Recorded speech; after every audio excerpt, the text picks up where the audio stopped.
नमस्कार। मैं हूं विनय सिंह। आपका बहुत बहुत स्वागत है।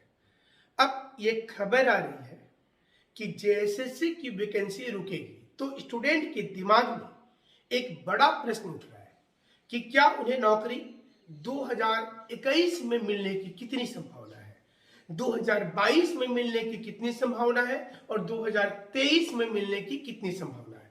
तो आज इसी पर बात करेंगे। जेएसएससी वाले अपडेट में क्या जेएसएससी इस बार परीक्षा ले लेगी और सीजीएल परीक्षा का क्या होगा, सचिवालय परीक्षा का क्या होगा, टीचर बहाली का क्या होगा, ये तमाम चीजें स्टूडेंट के दिमाग में इस समय में चल रहा है।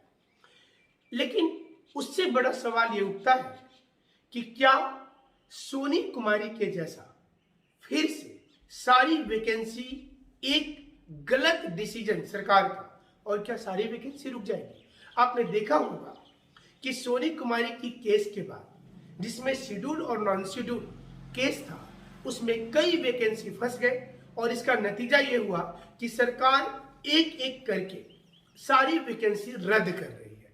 हालांकि जिस वैकेंसी को रद्द कर रही है, ये मामला भी न्यायपालिका में चला गया है, लिस्टिंग हो गई है, इस पर भी सुनवाई होगी और हमें व्यक्तिगत रूप से ऐसा लगता है कि ये सारी वैकेंसी बच जाएगी, क्योंकि कोई नियमावली में जब कोई नियुक्ति हो जाती है तो नई सरकार नियमावली बदल करके उस नियुक्ति को निरस्त नहीं कर सकती है।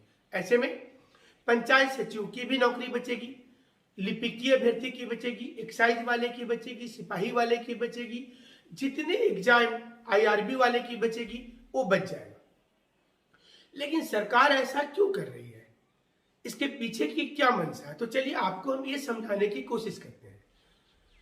अगला चुनाव जो है ये होने वाला है 2024 में झारखंड में। झारखंड की सरकार को ऐसा लगता है कि अगर वो 2021 में नौकरी दे देती सभी लोगों को, तो उनकी जो माइलेज थी चुनाव में वो उनको नहीं मिल पाएगा और चुनाव के समय में कोई नया मुद्दा आ जाएगा। इसलिए 2021 को किसी प्रकार से रोक कर रखा गया और 2021 में कोई बहाली नहीं हुई। जो बहाली होने वाली थी उसे भी रोक दिया गया। जहां जहां पर बड़ी संख्या में बहाली होना है, सरकार उस पर पैनी नजर रखी हुई है, जिसमें बड़े स्तर पर लोग प्रभावित होंगे, उसको रोकने का प्रयास कर रही है। झारखंड में वर्तमान में जो सरकार है, इसमें दो बड़े ग्रुप हैं, झारखंड मुक्ति मोर्चा और कांग्रेस। झारखंड मुक्ति मोर्चा का जो कोर वोटर है, जो उनको वोट करता है चाहते हुए और नहीं चाहते हुए, वो है गांव के लोग, ग्रामीण क्षेत्र में, और खास करके झारखंड के मूलवासी और आदिवासी जो है वो झारखंड के कोर वोटर हैं।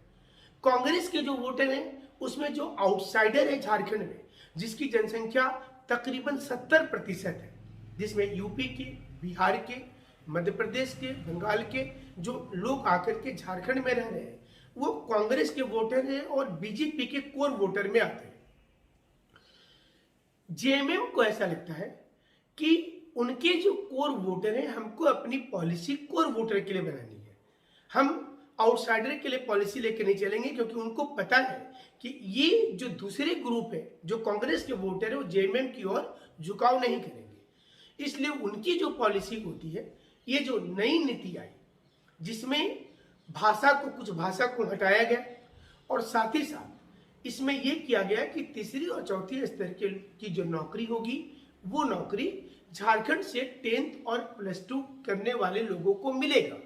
इसमें यह भी प्रावधान किया गया कि जो SC/ST कैंडिडेट है, वो कहीं से भी पढ़ाई करेंगे तो उनको झारखंड में नौकरी मिल जाएगी, EWS को भी मिल जाएगी। तो ये जो सरकार की कोशिश थी, उनकी कोशिश ये है कि इससे क्या फायदा होगा कि उनके वोटर उनके साथ कंपाइल्ड रहेंगे, उनको कहीं नुकसान देखने को नहीं मिलेगा और साथ ही साथ उनके साथ जो लोग छिटक गए हैं वो भी जुड़ जाएंगे। उनको लगेगा कि सरकार हमारे बारे में सोच रही है और भावनात्मक रूप से लोगों के बीच ये मुद्दा डाल देंगे कि जब झारखंड के लोग हैं, झारखंड में ही पढ़ाई किए हैं, तो इनको नौकरी दे देना ठीक होगा। लेकिन दुविधा होगी कांग्रेस के साथ, दुविधा होगी बीजेपी के साथ। इसलिए भारतीय जनता पार्टी ने इस मामले को कोर्ट में जाकर के चैलेंज किया। कुछ स्टूडेंट ने भी चैलेंज किया। कांग्रेस के साथ ये दुविधा है कि कांग्रेस के कुछ ऐसे मंत्री और विधायक हैं इस वक्त, जिनके कोर वोटर में वो लोग हैं जो इस कानून के बनने से अलग हो जाएंगे। अब यहां पर सवाल ये सामने आ रहा है कि कांग्रेस क्या करेगी। फिलहाल बाहर में स्टेटमेंट देगी कि हम स्टूडेंट के साथ में खड़े हैं और अंदर सरकार को चलाती रहेगी। 2023 आते आते जो हमारा विश्लेषण कहता है कि 2023 के अंत तक कांग्रेस अपनी पूरी नाराजगी दिखाना शुरू कर देगी। कांग्रेस ये बोलेगी कि हम कंप्लीट नाराज हैं सरकार की इस नीति से और इससे हम लोग एकदम खुश नहीं हैं, हम समर्थन वापस लेंगे। इससे क्या होगा कि अगर कांग्रेस समर्थन वापस लेती है तो उस समय चुनाव का माहौल रहेगा।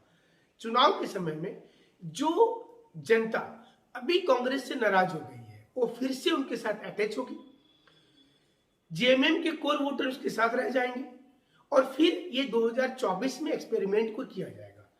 अब बीजेपी को ऐसा लगता है कि इस मामले को सड़क पर लेकर आया जाए और न्यायपालिका से भी इसको चैलेंज किया जाए, इसलिए न्यायपालिका में ये मामला चला गया और ये उम्मीद अब बीजेपी को लग रहा है कि न्यायपालिका इस पर रोक लगाएगी।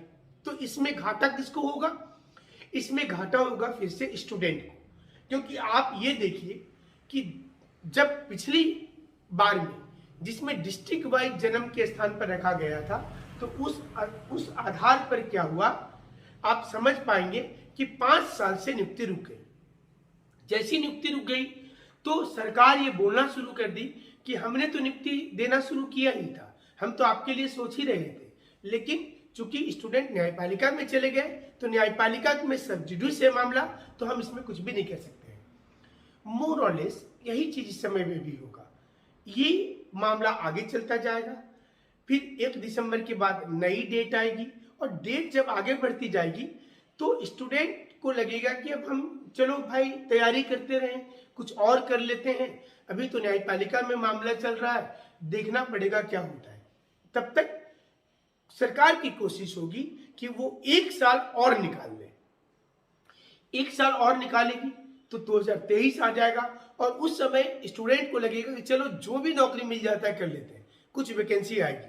हालांकि वैकेंसी आने का सिलसिला 2022 में शुरू हो जाएगा। उसका मूल कारण ये होगा कि 2022 में पंचायत के चुनाव होंगे, पंचायत का चुनाव अभी टाल दिया गया दिसंबर वाला, तो ये रणनीति पर सरकार चलेगी।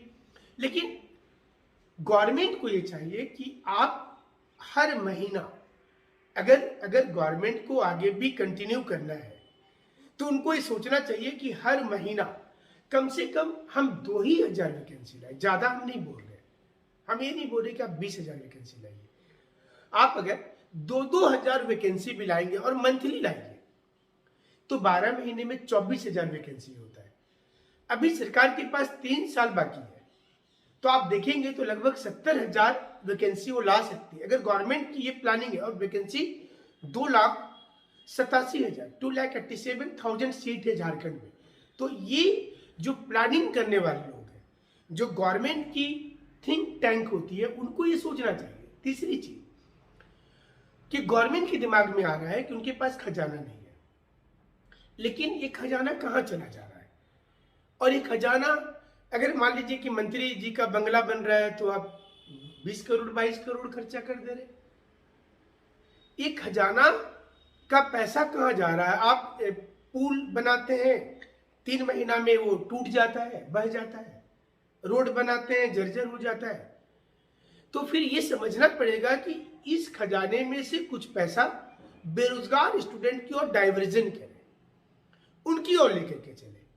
इससे सरकार की छवि बहुत अच्छी हो जाएगी, क्योंकि देखिए युवाओं को अनदेखी करके चलना है, क्योंकि आज इंडिया में सबसे बड़ा वर्कफोर्स जो है वो युवा है।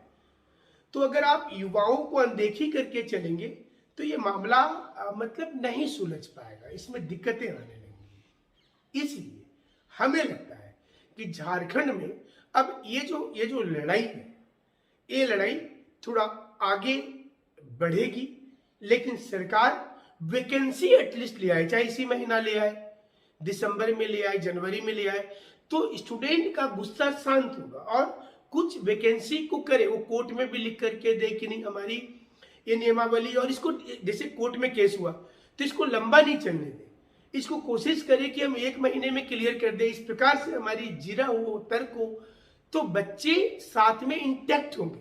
और अभी जो निगेटिविटी गवर्नमेंट की है